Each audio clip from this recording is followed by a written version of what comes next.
Republican presidential hopeful and Florida Governor Ron DeSantis suspending his campaign this afternoon. He did so right before a scheduled campaign stop back in New Hampshire this evening. This comes less than 48 hours from Tuesday's primary in the Granite State. Let's get right to Deputy Political Director Joe St. George, who's in Salem, New Hampshire this afternoon. Now, Joe, we know the majority of polls had DeSantis trailing third in New Hampshire and pretty much a long shot to win South Carolina's primary as well. I know when we checked in with you earlier this afternoon, you had mentioned the fact that he was campaigning in South Carolina, and that might indicate that he was setting his sights further in this election. So did the timing of all of this surprise you? You know, I think it became abundantly clear to the Florida governor that there was just no path forward. Yes, he was doing better in South Carolina, but former President Trump was doing significantly better than him.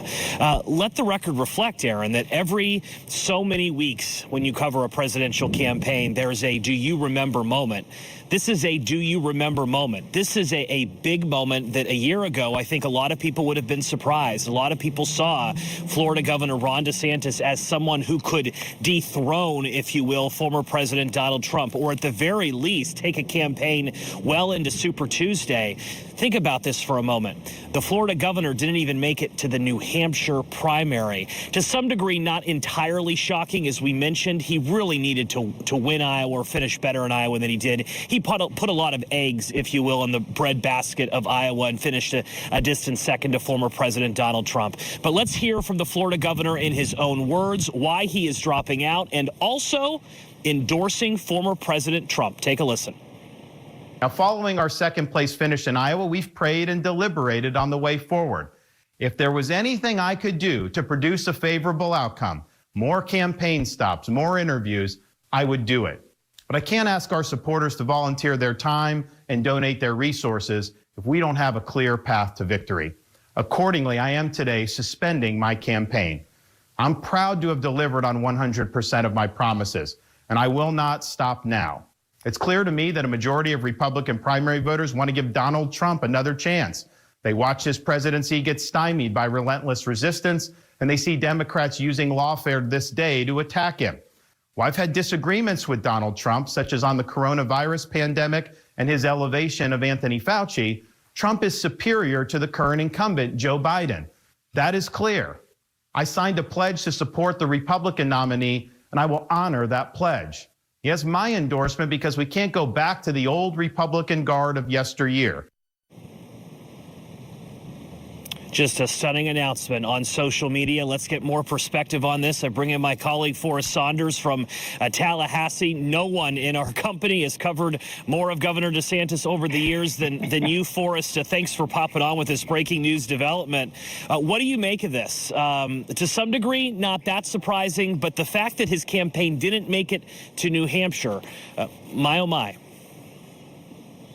Yeah, I mean, this was a surprise. You and I have been talking about it for days as to whether or not we were going to see something like this, because we were also seeing him invest time and money into South Carolina.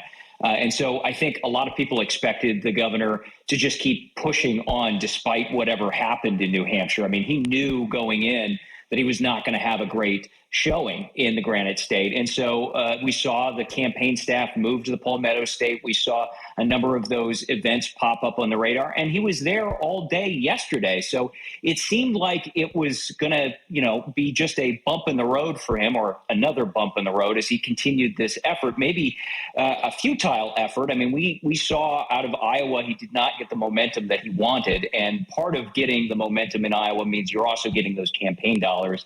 And he had to have been hurting after coming in that sort of disappointing second place. He wanted to have a strong second place finish or maybe an upset victory, wasn't able to get that. And so that really hinders your ability to fundraise and mark yourself as the clear alternative when we know that Nikki Haley was really eating his lunch in New Hampshire and South Carolina. So it was going to be hard for him to keep moving. In fact, this announcement came on Twitter, and I think it's really interesting to point out that DeSantis launched his campaign on Twitter. So this was sort of a full circle moment for him. He entered the race trying to be this new, different candidate, trying to launch in a different fashion. Obviously, that didn't go very well. If you remember, back when he did that launch, the servers were having trouble keeping up with all the people that were watching. It took him like 15 minutes to even get his announcement for president out there. And he entered this race with so much expectation. And over the last few months, as we went to the Iowa State Fair and we saw him do that full Grassley 99 county tour, he just wasn't resonating with voters in the way that he wanted to. And here we are, maybe not a total surprise that he dropped out. I mean, I think everybody knew that a dropout was likely in the cards if he couldn't pull something out of South Carolina. But having it come so quickly after doing all those events just earlier this weekend, I think was what stunned a few people. I can't get over the money spent here, Forrest. I was just doing some of the math here. Yeah. In the grand scheme of things, he only received 20,000 plus votes over the course of this entire campaign, just Iowa. He only competed in the Iowa caucuses. Over $100 million was spent by his super PAC. I mean, just in the grand scheme of presidential failed campaigns, this is going to rank up there, Forrest. Yeah, it's something that he's going to have to live with, right? He came in with those sky-high expectations that he was the alternative, and his campaign was sort of plagued by a number of issues, whether it was internal staff shakeups, whether it was the technology with that launch on Twitter, whether it was the candidate himself. I mean, there were a lot of times when I was out in Iowa where we would talk to voters and prospective caucus goers who would say, you know, he just seems a little rough. He seems a little stiff. And that was a constant issue that continued to plague him. He didn't really connect with the voters in Iowa like he wanted to. The retail politicking of that state just didn't seem to resonate with the voters. And then there was the other issue, and this was a really big one that I think we can't dismiss, which is that he was supposed to be an alternative to Donald Trump. And he was young. And so a lot of voters that I talked to said, you know, DeSantis can always come back in 2028. I know Trump. I know what he did when he was in his first term. I know what he did for the people of Iowa. And I trust that. Why do DeSantis now? I can get 8 years of DeSantis, or, you know, I can get 12 years. I can get 4 years of Trump and then maybe 8 years of DeSantis afterwards.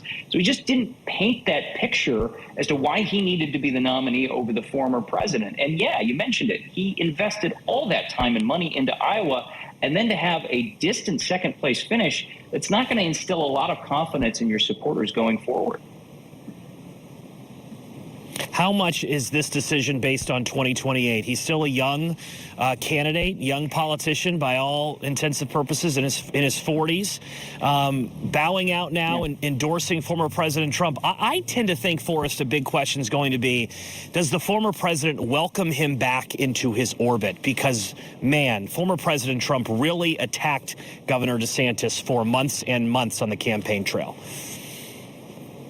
We have seen the former president be fairly fickle with the people he considers loyal, because if you look at what happened in 2016, some of his arch rivals became some of his greatest allies afterwards. I'm talking about Ted Cruz, of course. And you know, DeSantis was largely considered to be the sort of Ted Cruz candidate of 2024. So I think there's a good chance that if DeSantis says, yeah, I'm backing the former president, I'm on board, that he will be welcomed back into maybe the friend circle of the former president. I don't know if he's going to get an administrative position. I don't know that any of these talks of a vice presidential pick are really valid, because I just don't think those two still see eye to eye. And DeSantis has said himself he's not interested in that. He would rather go back to Florida and focus on governing for the next 2 years, the remainder of his second term, rather than do something with the administration. I mean, anything can happen. This is a cycle that has been full of surprises. So, you know, I don't want to discount it entirely. But, yeah, DeSantis has a state to run,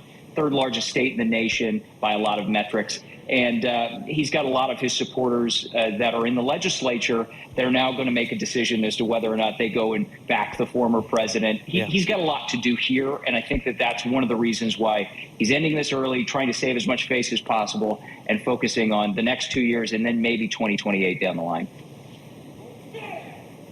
Forrest Saunders, live for us in Tallahassee, Florida. Amazing perspective for us. Thanks for being with us. I'm personally a little bummed because I know we had plans maybe to go to dinner on Monday night. You ain't coming up here anymore. So thank you for your analysis. And Enjoy the sunshine, my friend. Aaron, we'll toss it back to you in our studios in Atlanta, but a dramatic moment on the campaign trail on this Sunday afternoon. Yeah, absolutely, Joe. I know when we were speaking earlier, you said these last 48 hours, they were going to be busy and unexpected, and you were true to your word. They certainly have been. Deputy Political Director Joe St. George live for us in Salem, New Hampshire. Thank you, George.